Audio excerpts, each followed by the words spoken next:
par ailleurs président de l'amicale des élèves et étudiants et stagiaires de l'école supérieure de l'économie appliquée. Point de presse du 10 septembre 2022. Amicale des élèves et étudiants et stagiaires de l'ESEA. Réaction de l'amicale des étudiants de l'ESEA face à la boulimie foncière de l'État.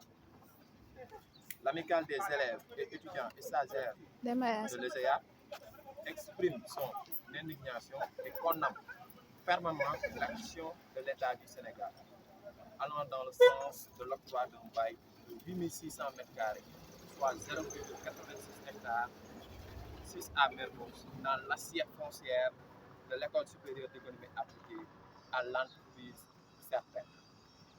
L'AMES rappelle que cette polémique foncière n'a pas commencé maintenant. L'ESEA, qui s'étendait sur 10,14 hectares, a déjà vu dans le passé son assiette foncière être réduite de moitié. Sur les 5,58 hectares restants, l'État veut octroyer un bail de 0,86 hectares à une société immobilière privée, sans informer au préalable l'administration, sans informer au préalable toutes les parties prenantes.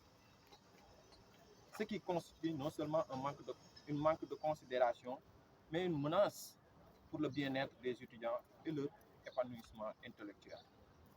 Il convient de rappeler aussi, dans le même sillage, que 2 pavillons avaient été démolis et avaient failli être cédés pour un espace parking à l'école internationale américaine 6 Mermoz.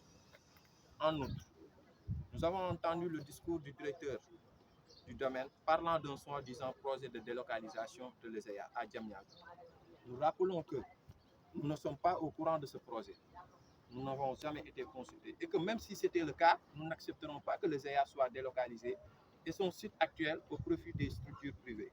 Ceci ne fait que mettre à nu les mauvaises intentions de ces bouts foncières dont le principal objectif est de jeter en pâture sur l'assiette foncière de cette prestigieuse école.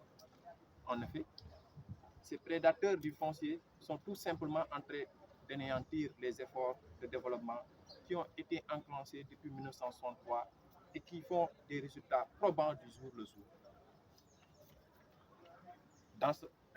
Dans un contexte de faible capacité d'accueil de l'Université Cheikh Anta Diop de Dakar, l'augmentation de la masse estudiantine de l'ESEA exige la conservation en état actuel de l'assiette foncière de l'UCAD, sinon de son élargissement.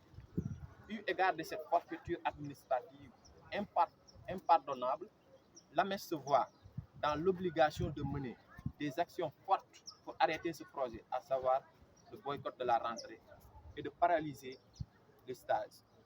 L'AMES fait appel à toutes les autres amicales, à la communauté universitaire, à la société civile, aux élus locaux des collectivités où les étudiants sont en train d'abattre un travail énorme au moment où je vous parle, et à l'opinion nationale et internationale pour mettre fin instantanément de cette forfaiture administrative d'une bassesse inouïe. Nous exigeons également que ce bail, l'annulation immédiate de ce bail et la construction des 3 bâtiments de l'AMES réaffirme son engagement pour la défense des intérêts matériels et moraux des étudiants. Merci.